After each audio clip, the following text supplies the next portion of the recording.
Welcome to an episode of the On the Water podcast. I'm Kevin Blinkoff. I'm here with Jimmy Fee.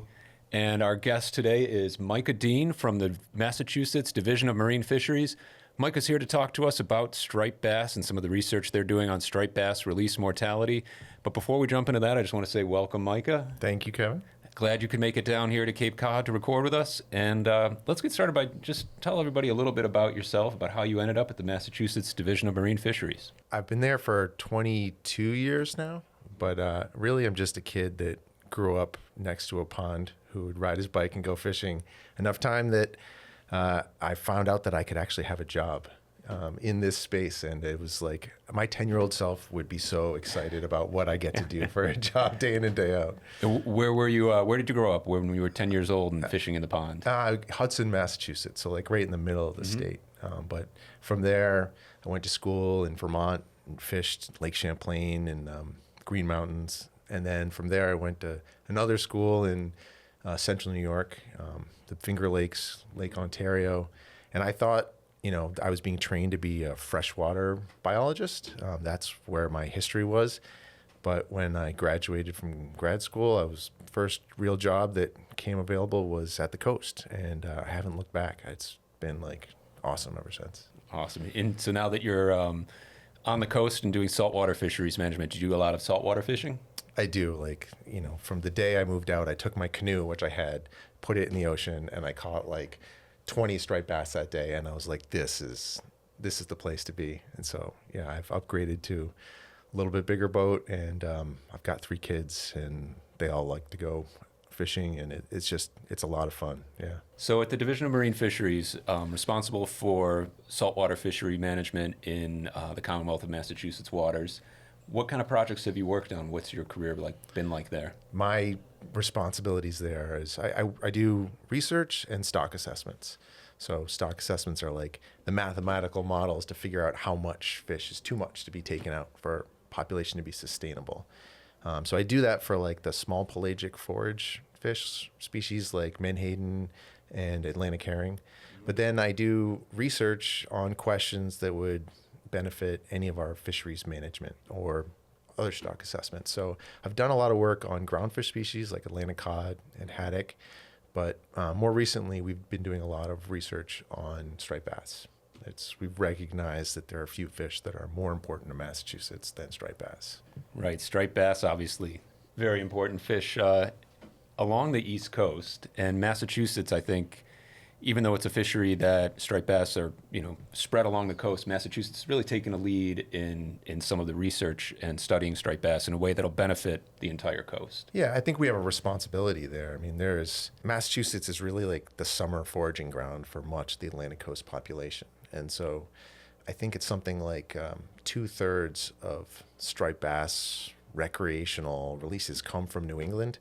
More come from Massachusetts than any other state. It's 3 times the next closest state of Maryland. So, it makes sense for us to be sort of the place that's doing a lot of the research on this fishery, and particularly recreational and release mortality. So, and the current research, or I guess let's start with any striped bass research you've been involved with in Massachusetts. What are some of the projects you've done, and bring us kind of up to where we are currently? Yeah, so when I first started working with striped bass, probably I would say 15 years ago, we were doing some conventional tagging experiments. You catch them and you have that tagging gun, puts a little spaghetti plastic strip in there, and you rely on anglers catching that fish again and then reporting and calling the number on the tag.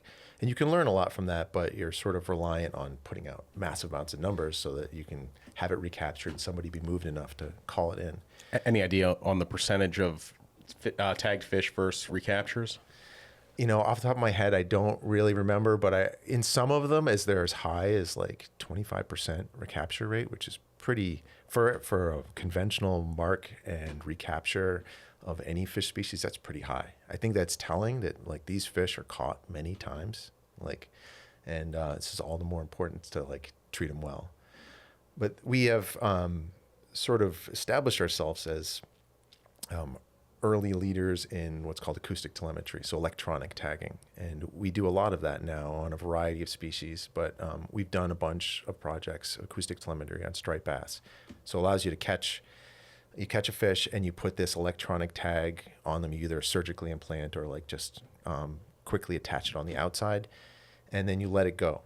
Let it, live its natural life. And then we put these receivers in the water that allow us to detect the tags. So you can figure out where they go, for one, but the tags can also have sensors on them. So things like depth or temperature or accelerometers that measure like tail beats. So we've done things like temperature and depth profiles of what striped bass, what habitats they occupy.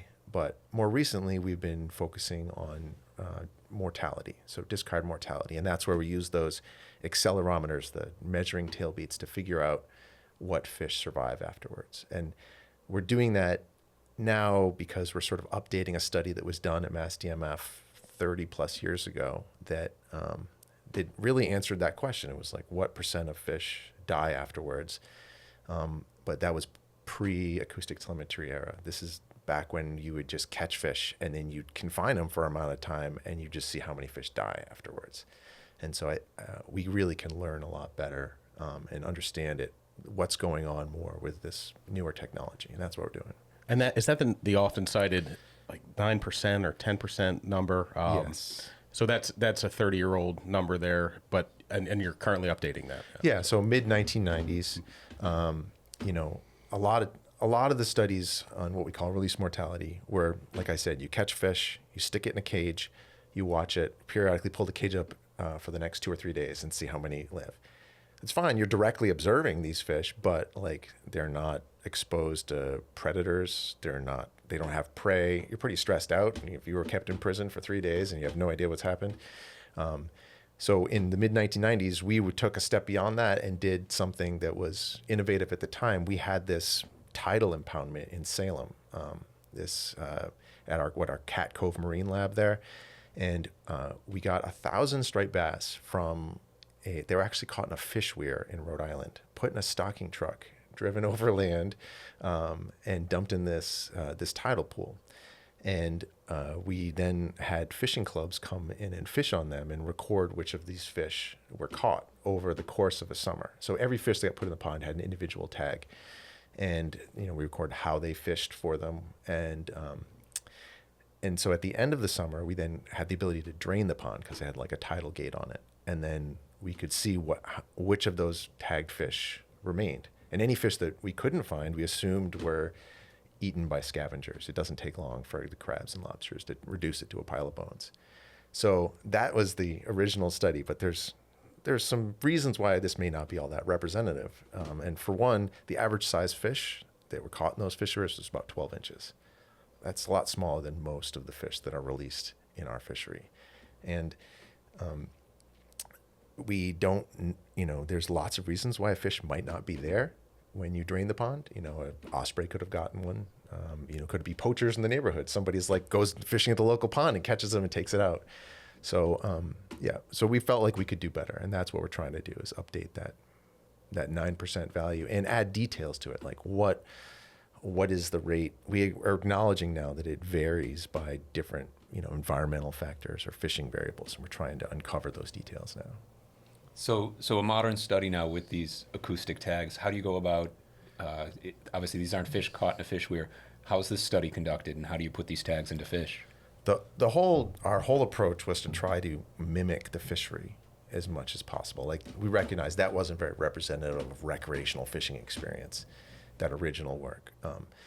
So we're using, typical recreational angling practices for New England, in Massachusetts. And so the original study of this acoustic telemetry of striped bass release mortality study was designed to answer one specific question, but also set us up to answer future questions. So the central question was, what is the conservation benefit that we are getting from requiring anglers to use circle hooks? So there's that acknowledgement that that 9% varies. We think that we can actually reduce it by making anglers use a hook that results in higher survival. But we didn't know what that higher survival looked like, so we tried to estimate that. So we went out, we caught and tagged 350 striped bass with these electronic tags, split between different circle hook varieties and conventional J hooks, and let them go, and we can figure out what rate of them survived afterwards. What we found the biggest predictor of survival was this release condition score that we assigned each fish. So every fish, we would give it one of 4 values. It would be like a condition 1 is a fish totally uninjured, just like perfectly fine, swims away, no injuries. Condition 4 is basically a dead fish. It's belly up. It can't swim. And then the condition 3 fish is something that was like serious injury, like it swallowed the hook or it's bleeding and hooked in the gills. And everything else is condition 2, some minor amount of injury. So pretty unambiguous, easy to like assign. And this, it turns out, is the biggest predictor of what fish survive afterwards. So even though those 350 fish were done to evaluate bait fishing with hooks, we now have this really strong estimates of the survival for each of these condition scores. And that's what sets us up to explore all these other variables. Like most of the striped bass released, I think, are coming from artificial lures. And so that's where we trying to find some of these details. And now we're trying to get a large number of observations of these release conditions, so then we can make, ideas and predictions about what the survival rate is for those fish. So kind of what you're saying there is that you found proof that you can kind of tell when you release a striped bass by looking at the condition of it. I think anyone who's caught a lot of striped bass has seen this. I've known sometimes I've caught fish, they took a hook in the gills, they're bleeding, they don't swim away very strong, and I think to myself, I don't think this fish is going to make it. You've been able to kind of look at that and say, yes, by looking at the condition of a fish when you let it go, you can pretty well predict if it's going to survive. Yeah, like it's the strongest, there really is tell signs there, but by its condition when you're letting it go. But striped bass are a pretty hardy fish. Most fish survive. We come in with the expectation that 90+% of the fish survive. Those ones, like the one you described there, that we assign that condition 3, more than half of those survive. It's about 44% mortality rate is what we estimated. So, and the fish that are completely fine, hooked in the corner of the mouth and swims away fine, it's like 1% mortality rate. So you can really, tell that if there is sign of injury or, weakness, that does really strongly affect their survival. And so what is the next step now in this study? What questions are you still trying to answer? So, the acoustic, it'd be great if we could just put these electronic tags in all kinds of fish and just directly measure the mortality rate for flies versus surface plugs versus different lure and hook combinations. But telemetry is an expensive business. These tags are $600 a piece. Each receiver, which you need to have a ton out there to listen for them, is over $2,000 a piece. So we just basically can't afford to do it that way. But now that we know what the mortality rate is for each of these condition scores, we can just go make a large number of observations of condition scores. And that's pretty inexpensive. It's just looking at the fish where it's hooked, is it bleeding, and how weak is it when it swims away? And so now, and it's something that not just scientists can do, general angling public can do it. And that's why we've created this citizen science project to sort of leverage the interested angling public to help us capture this information. So before 350, now we're in many thousands of fish across all the different ways that people fish for them. So we can now have the ability to measure that difference in mortality rate between fish that are held out of the water for, longer than shorter, or larger fish versus smaller fish, or, double trebles versus single hooks, things like that. And we had a podcast just a little over a year ago when the Citizen Science Project was launched, explaining the project and getting folks to sign up. But can you just give a quick overview of how does the Citizen Science Project work and how do people get involved? So you just go to mass.gov/striper, and that sort of the launch pad to become engaged with it, to learn about it, and to sign up for it. And it's just all we ask is that people record some information when they go striped bass fishing. If you sign up, we'll mail you a sampling kit, so you'll get a stopwatch, a thermometer, and a tape measure, some data sheets and instructions, and it is a little bit of work. It's different than like when just going fishing and not recording all this information, because one of the things that we found can be really important for post-release mortality is like how long the fish are fought for and how long they are kept out of the water. So that's the stopwatch.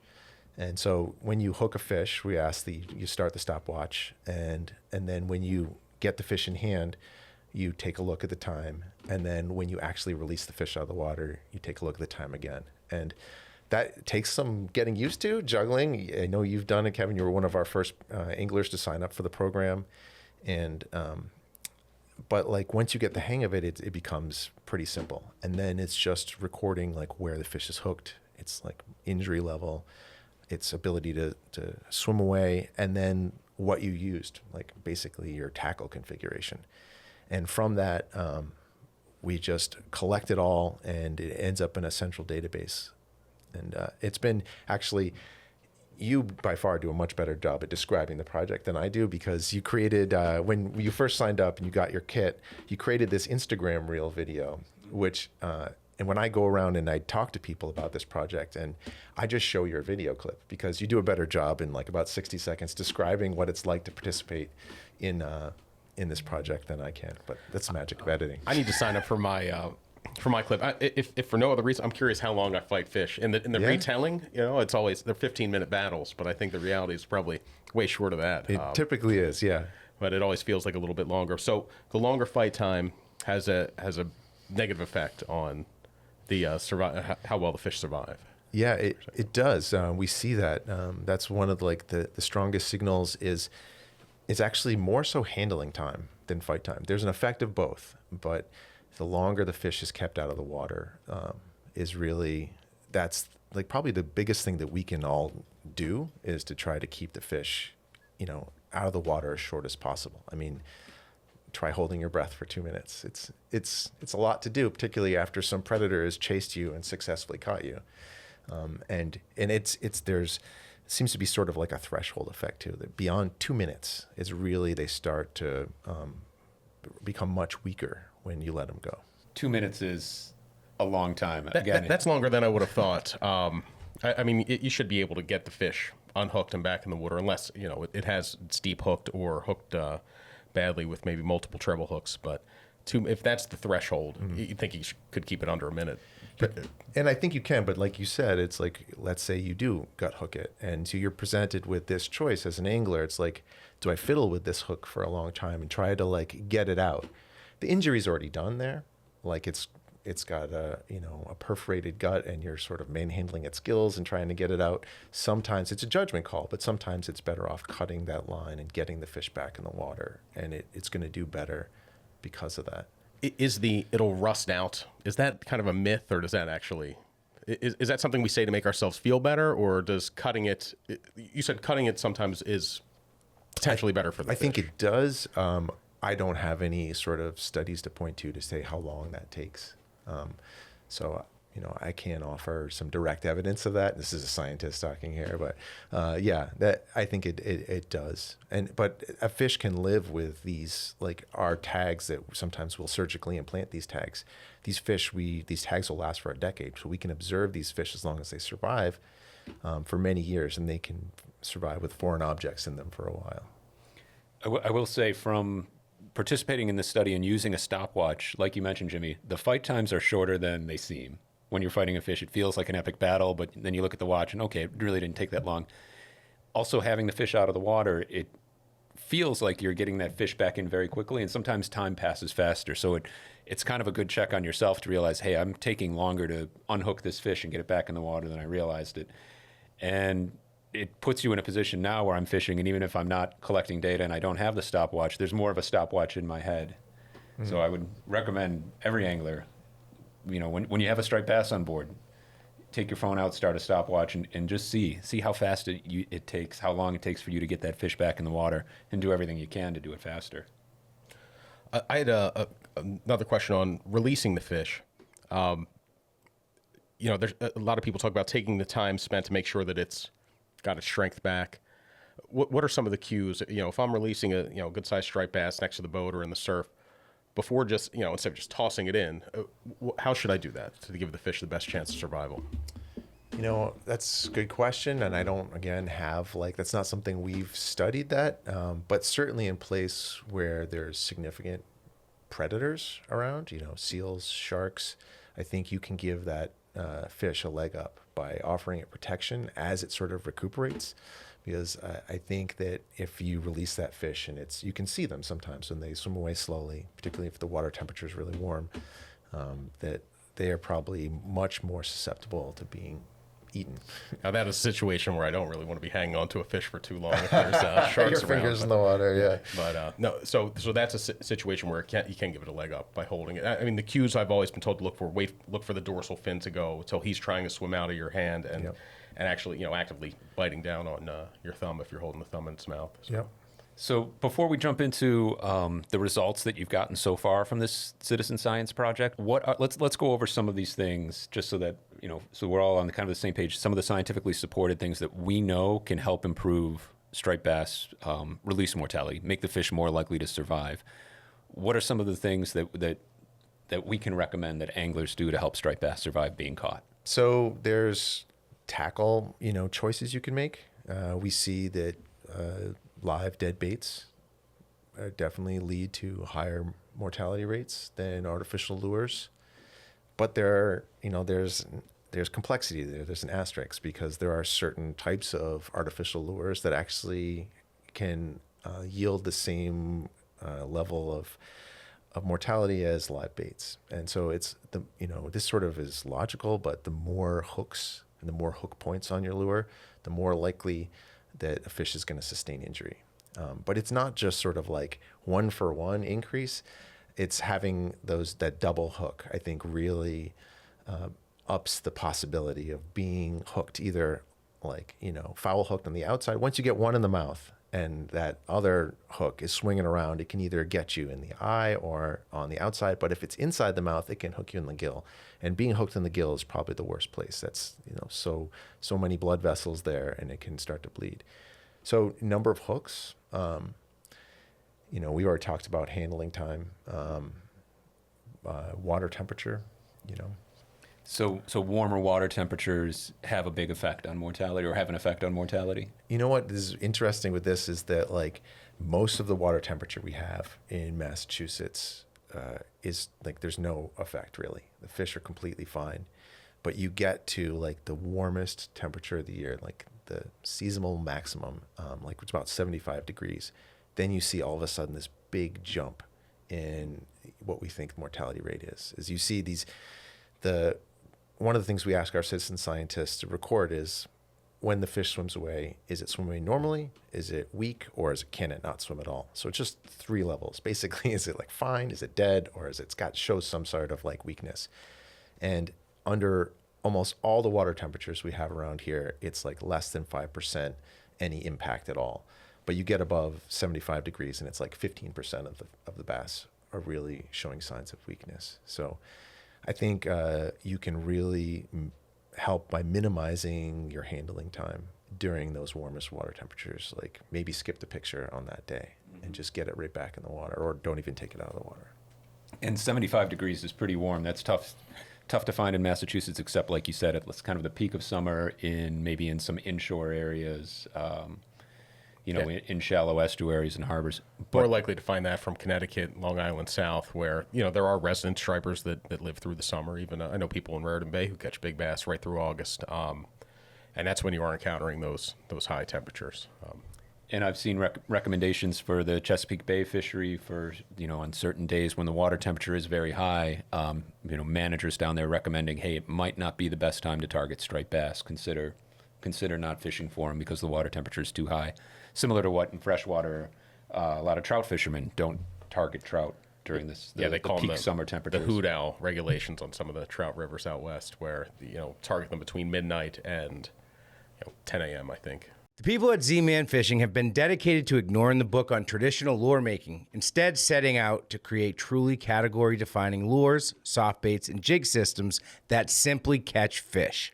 At Z-Man, authentic innovation remains a badge of honor, recognized and admired by countless fans worldwide. I'm one of those fans. I've fished countless Z-Man products in both fresh and salt, from their chatterbaits to their soft plastics made from a material they call Elastec. Some of the most naturally acting, durable soft baits I've ever fished.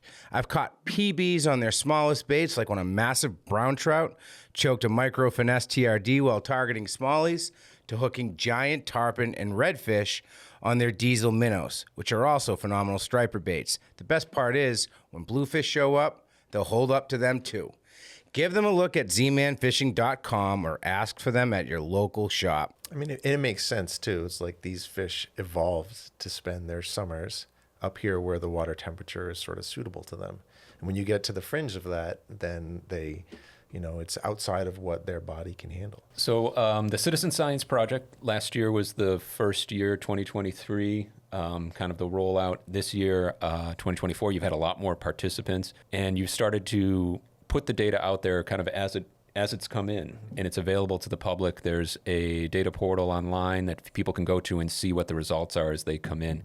Can you summarize some of the things that you've seen so far and that you've learned? Yeah, I mean, sure. I want to give him a plug for this idea of letting the public in on and the participants in on the data as it's coming. And that's sort of like not typically done in science projects. It's sort of like collect all the information and we play with it for a long time and then give what we find afterwards. And I've done a lot of cooperative research over the years with commercial fishery, recreational fishery, and one of the biggest sort of feedbacks we get is that we participated, but we never found out what happened with what we worked on. What came of all that? We know, and the scientists, we trying to use information to affect change to help them, but I think the public wants to know what's going on with it. So we're trying to make good on our end there and provide access to see these patterns unfold as we're collecting. And we don't have answers for all of the explanations for what we're seeing, but you can see it as it comes in. So you can get to there off our mass.gov/striper page. And we see, it's really interesting to see because we have anglers from every Atlantic coast state. We've got anglers from Washington State, Illinois, Vermont, inland states that come and spend time in the summer here. We have almost 1,000 anglers have signed up, and I think we're up almost 7,000 bass have been reported to the program. Consider when we, as biologists, went out and tried to collect these fish and record these kinds of observations. We spent 2 summers of our staff members and bringing out guest anglers, and we caught 700 bass, which it's a lot. It was a lot of work. I mean, really hard work to go fishing, but it was a lot of fun too. But that just shows you what's possible with participation of the public, that we can get 10 times that amount. And because striped bass are pretty hardy, and that you have typically less than 10% of the fish die afterwards, you need those big numbers to be able to see a difference between these different things. Because if in 100 fish, only 10 of them or less might likely die, how can you split the difference and say it's more likely to happen because we're using double trebles compared to all the other different things?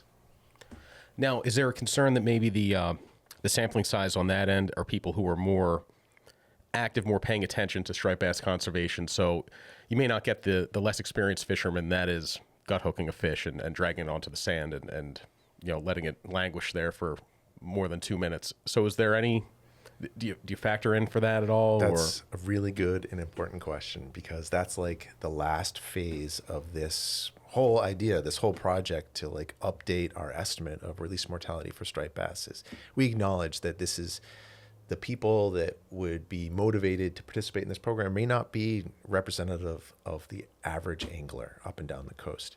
We do collect information on their experience and their avidity, how often they go. And we see that there is an effect there. It's more likely if you've never been fishing before, you have, end up have longer handling times and higher expected mortality rate, just because there's a learning curve to be able to figure out how to take a fish off the hook. But once you gain some, minimal amount of experience, then you sort of like, you all are capable of doing well.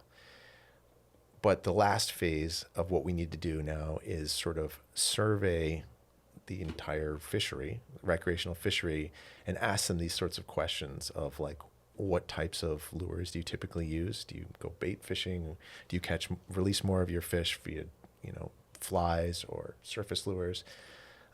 And from that, we can then sort of connect all of the pieces of this study, from the first part with the acoustic telemetry to this citizen science where we identify what variables are important, to then connect it to a description of those variables for the whole fishery. And that will be happening over the next year with surveys to the entire coastwide fishery. So that will capture then kind of the entire public and give us really a better picture of how striped bass are being caught, with what methods, and and kind of put some quantities to that. And so we know how many people are fly fishing versus plug fishing, how many hooks they're using, how many bait fishermen there are, and then that'll kind of give us a better picture. Am I understanding that right? Yeah, absolutely. So we'll get a better single estimate. Right now it's that 9% value, which gets used in the stock assessment. We'll probably still be using a single estimate in the stock assessment, at least initially, but we'll have a better, more defensible number. But it gives us so much more opportunity for fishery management to understand, where the largest source of mortality is coming from.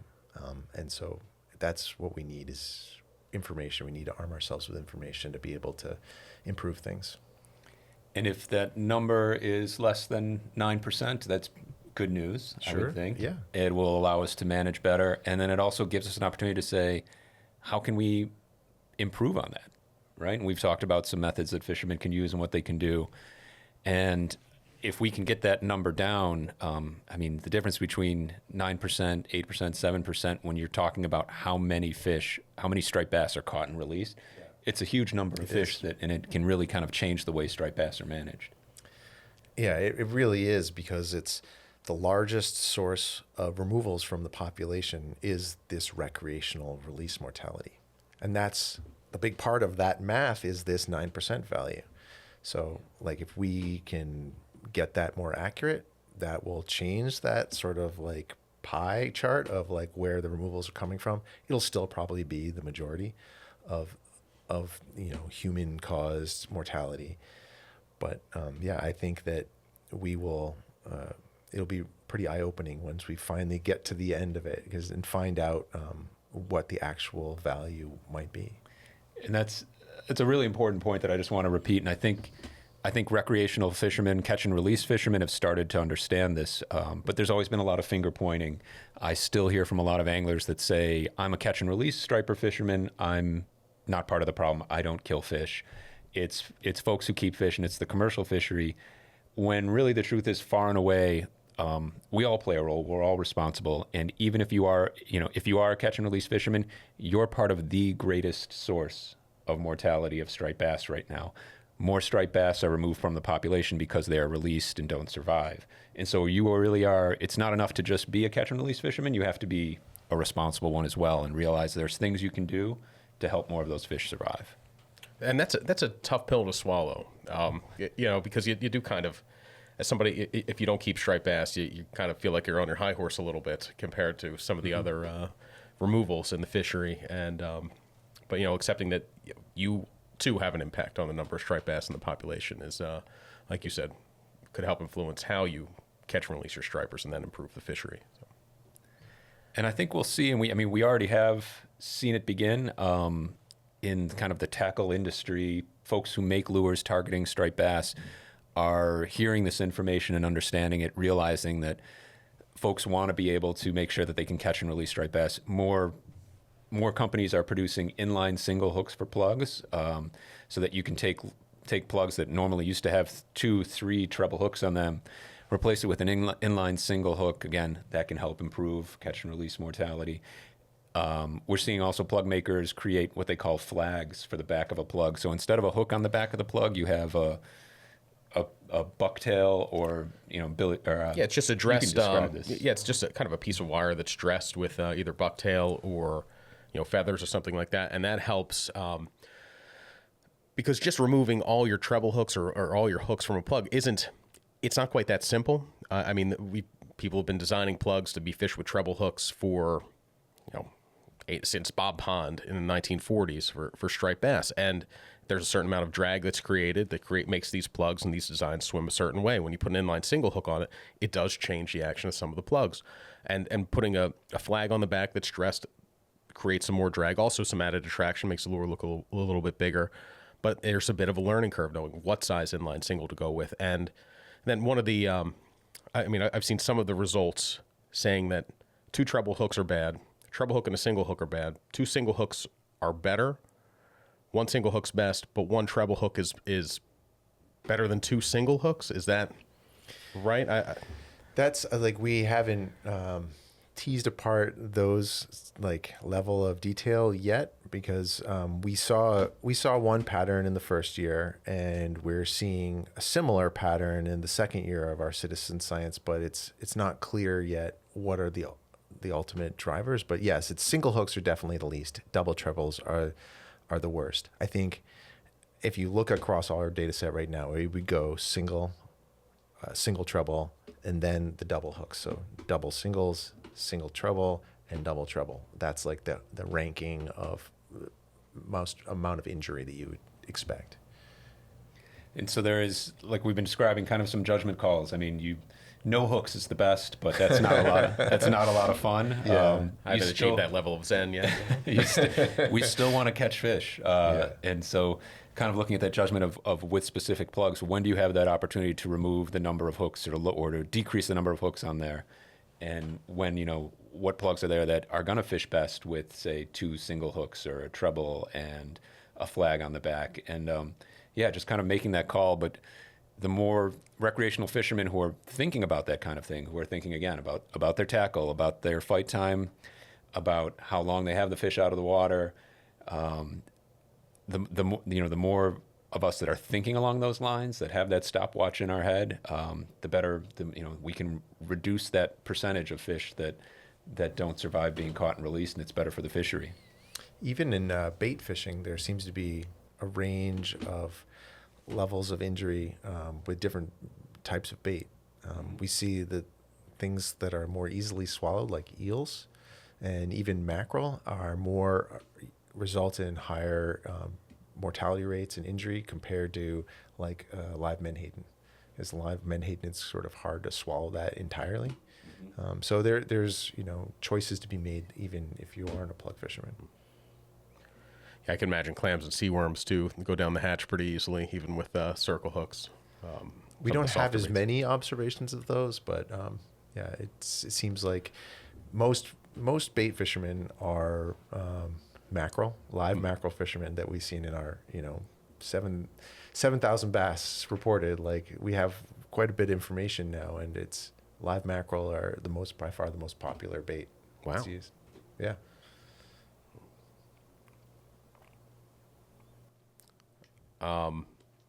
So this isn't going to be in there.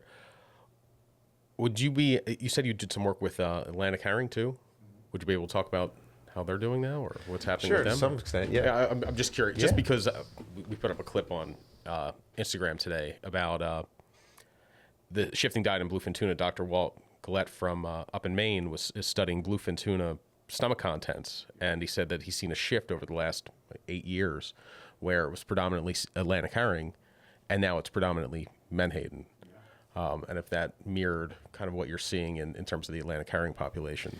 Yeah, it totally is a connected story. I mean, bluefin tuna, like striped bass, could be opportunistic feeders, and they'll feed on what abundant forage species are available to them.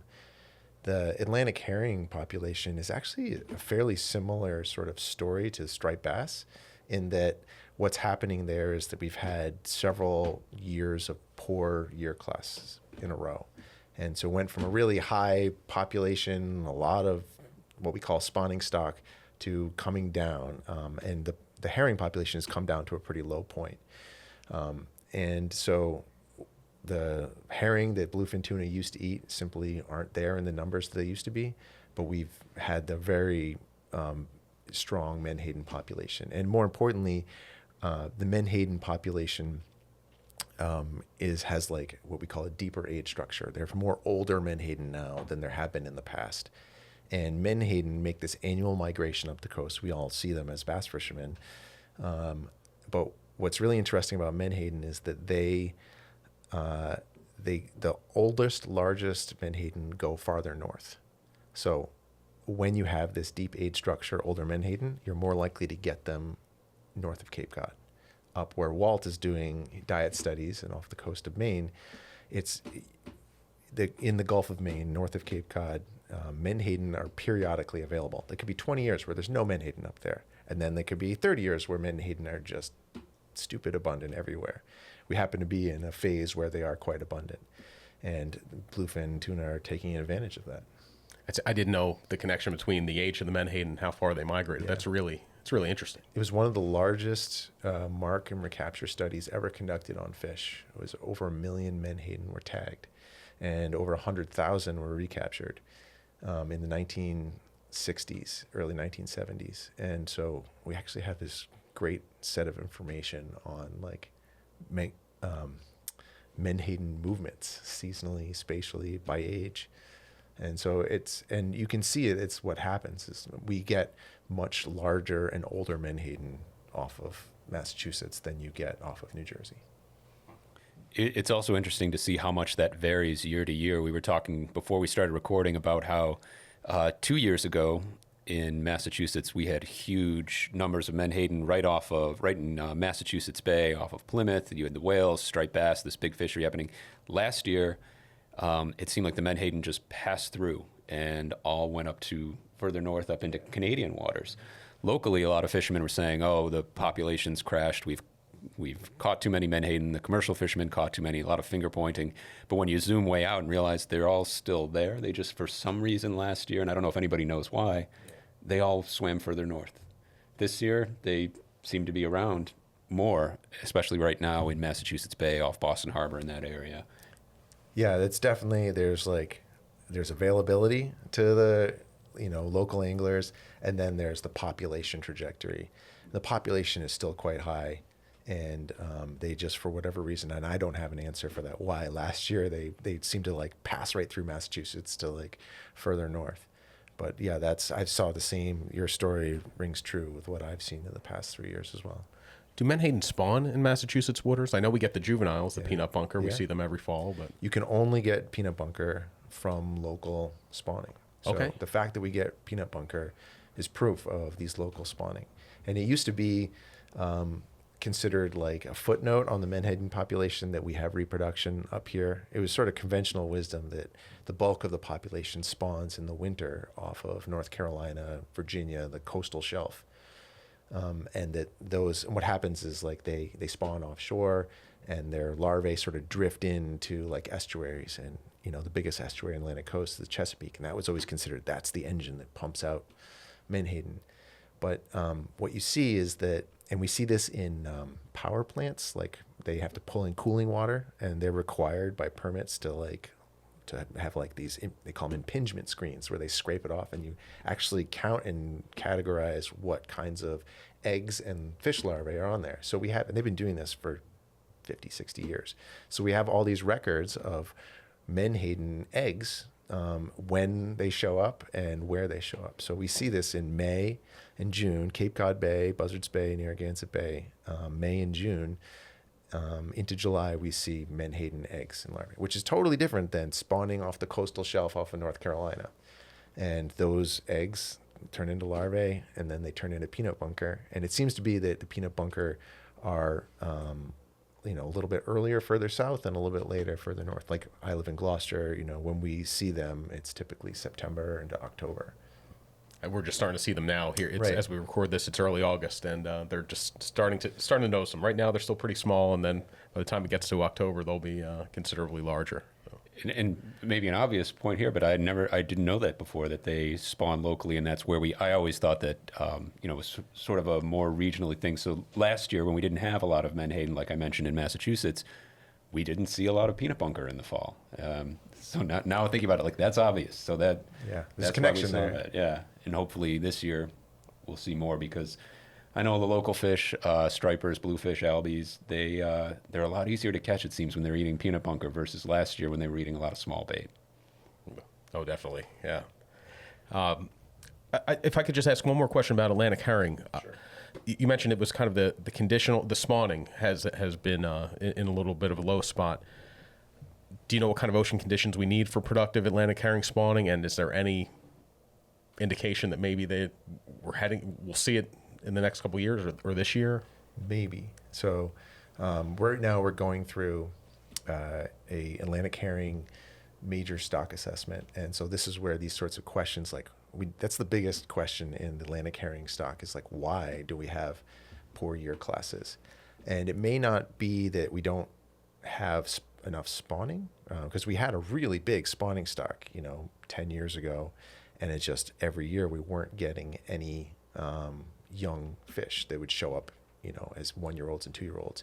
And it might be just the survival of those young fish. And so we have a hypothesis, and I'm sort of exploring that. And I think it's might be linked to the haddock population. So over the same time you've seen that the herring population sort of crater, you've seen the haddock population skyrocket, like orders of magnitude bigger, more haddock that have been around than ever recorded. And these haddock are basically starving. There's so many of them, they're sort of stunted. Like there used to be, an 8-year-old haddock would be like 5 kilograms or something like that. When there were this huge boom, an 8-year-old haddock would be like 1 kilogram. Pardon the metric units, but this is science. This is how we keep track of these things. But you can see the difference there. These things are basically, so you've got a fish that eats stuff on the seafloor. It specializes in benthic, like seafloor things that don't move. And it's starving, and there's a bazillion of them out there. Now, herring, when they spawn, they lay eggs that sink into these big sticky mats that create like a carpet. It's just basically a carpet of protein laid out before this like hungry haddock population. And I think that there's a strong possibility that like those egg mats were gobbled up for years. And so we've had just really poor survival of that reproduction. Now that the haddock population is coming down. It is like we had so many strong year classes in a row, and haddock is one of these species that goes through these massive booms and busts. And it was like an epic boom, but is now coming off that. I wouldn't say that the population is low, but it's coming off of that really high. And so maybe that can provide some space for the herring population to, regrow. But we've got, we're in this pit now. The population has been brought so low. Stocks sort of operate funny when they're in this low space. They don't bounce back quickly. So we've got to work our way out of this pit, unfortunately. That's really, I would never think that haddock were impacting the Atlantic herring population. And part of the reason I also ask, obviously it's important to bluefin tuna, but Atlantic herring have this tendency, you talk of them almost mythically in striper fishing, where they are the fish that pull in. You want a shot at a 50-pounder in mid-November? It's going to be because the herring came in, and they give you your last shot at one big fish. And fishermen, surf guys talk about that kind of reverently, back years ago, maybe this will be a big herring year. Montauk, it happens on the Cape, but it's been a while. Last one was after Hurricane Sandy. A bunch of them blew in after that into the canal and created some great November fishing. But anyhow, thank you. That was Yeah, it's really in these conversations we've had through having guests on the podcast, and every time we talk about fishery management, I'm always struck by how from the outside, we always want to think of it in terms of let's manage our fisheries so that every single species is abundant and every prey species is abundant, and we've got an ocean full of all the fish we want and we can walk on them. We tend to remember looking backwards like the best year for certain species, and we want that to be consistent. And the truth is, it seems like so many, there's all these relationships, like you mentioned, with potentially haddock and sea herring.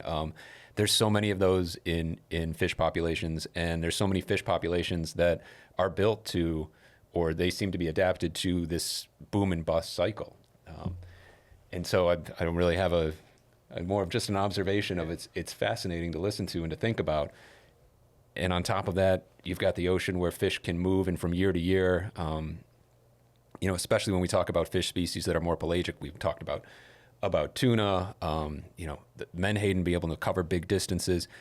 In any given year, it's kind of just this crapshoot of what the ocean conditions are, where the fish move. And then finally, on top of all of that, we have this sort of long-term change going on in our ocean, which is a very real thing, the fact that the Gulf of Maine is consistently getting warmer. And so how is that affecting some of these fish populations as well? You've just described why it's very difficult to do like what it is that we do in trying to assess stocks and set rules and limits of how much is too much, for the population to be sustainable. It's a really challenging thing to do because of all these ecological connections, environmental change. But we're sort of entering into this new era where I think we're being more realistic about acknowledging those things. So for striped bass and menhaden, that we now manage those two fisheries with this like acknowledged connection between them. We have an ecosystem-based reference point. That's just as it means we're setting the limits for menhaden fishing while also trying to maximize like the striped bass population. That's not really done in a lot of places to try to connect different populations together. And we do that through this big mathematical model where we've got not just those two, but we've got all the other prey species that striped bass might eat are tried to be accounted for in there, and all the other predators that might eat those prey species, because it's all connected. And so we're going through that process of updating that now too, and we're doing things like trying to incorporate bluefin tuna, which haven't been considered before in this, but now because of things like when Golet's talking about this switch over and eating more menhaden, that's we need to acknowledge that and account for that new predation in these sorts of models. But all those things are connected in there. We have things like groundfish species like cod and haddock in that model because you wouldn't think about it, but it's connected to these other species. So you mentioned 10-year-old you would be pretty amazed to see that this is what you get to do for a living.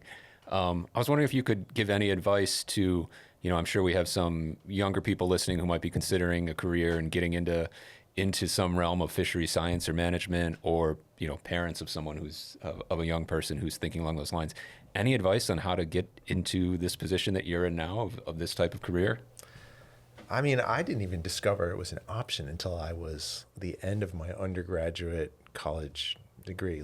My parents, they owned an environmental consulting company. So, I had sort of an environmental bent, but they were cleaning up hazardous waste from leaky underground storage tanks at gas stations.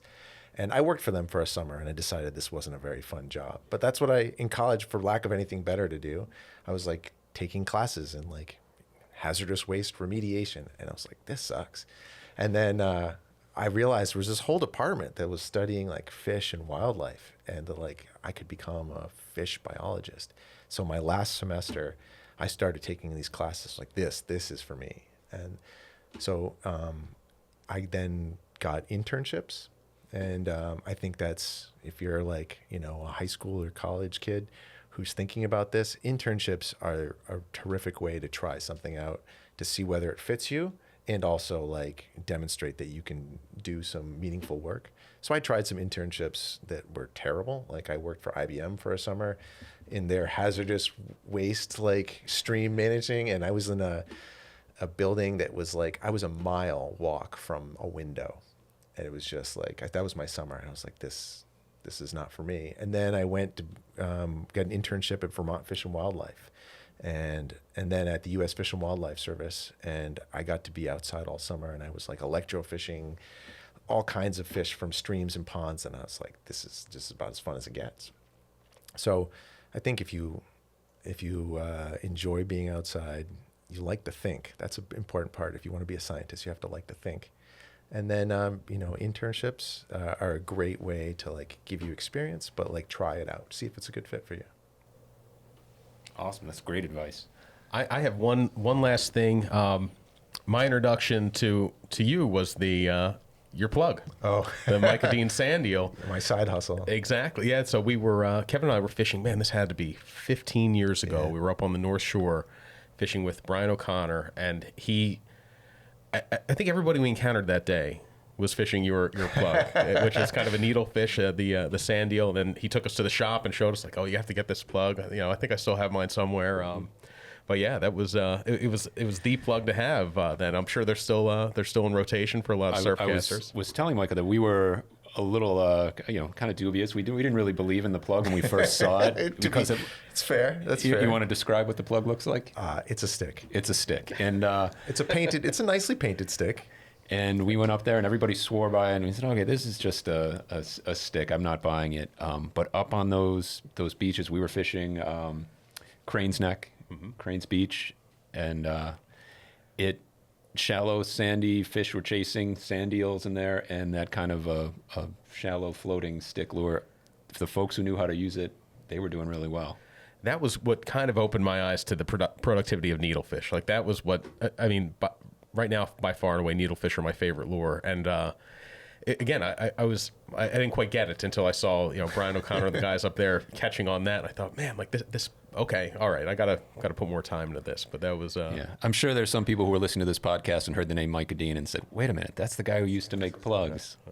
Are you thinking about getting back into turning plugs, or just too busy right now? Yeah, I'm pretty busy, family life and work life. But my kids, I tried to enlist them to help me make some. So we started making a batch over the winter. So maybe I'll be making some more. Not a lot, not like I used to. I think I sold like over 1,000 in the first few years that I did it. But I didn't have any kids at the time, and I felt like I had more free time to dispose. But you were talking about like lure hook placement on lures, and like it affects the way it fished.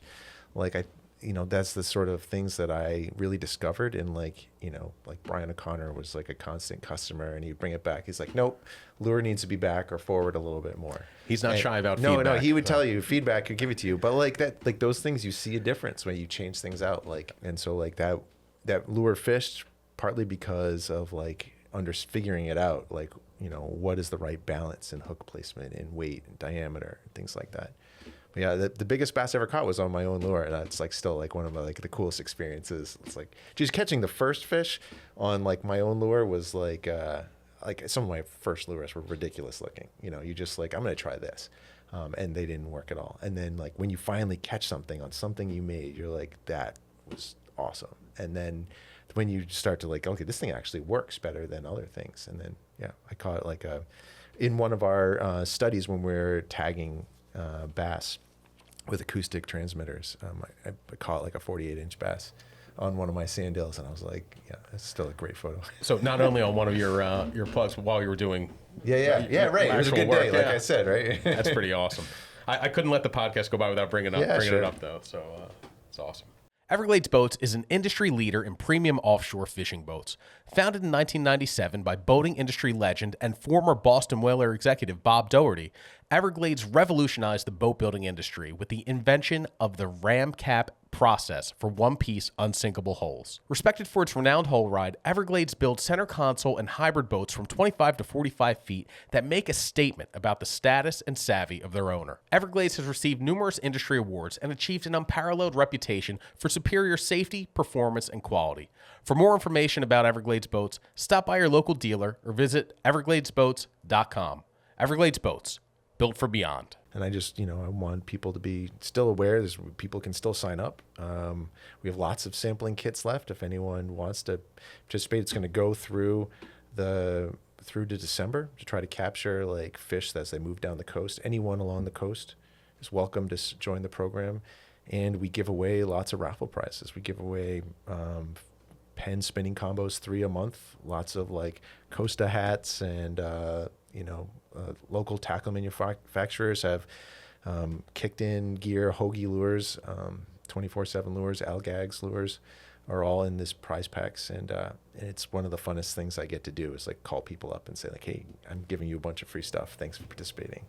I remember when this was first coming together, being asked, hey, for some advice based on how the Striper Cup is run and how we give away prizes, how can we use this? And so to see that kind of build off what we do with the Striper Cup, this idea of giving away prizes to people for participating, and seeing the support from, like you mentioned, Penn reels, these giant international brands, all the way down to local manufacturers like Gags and Hoagie Lures supporting this work is so important.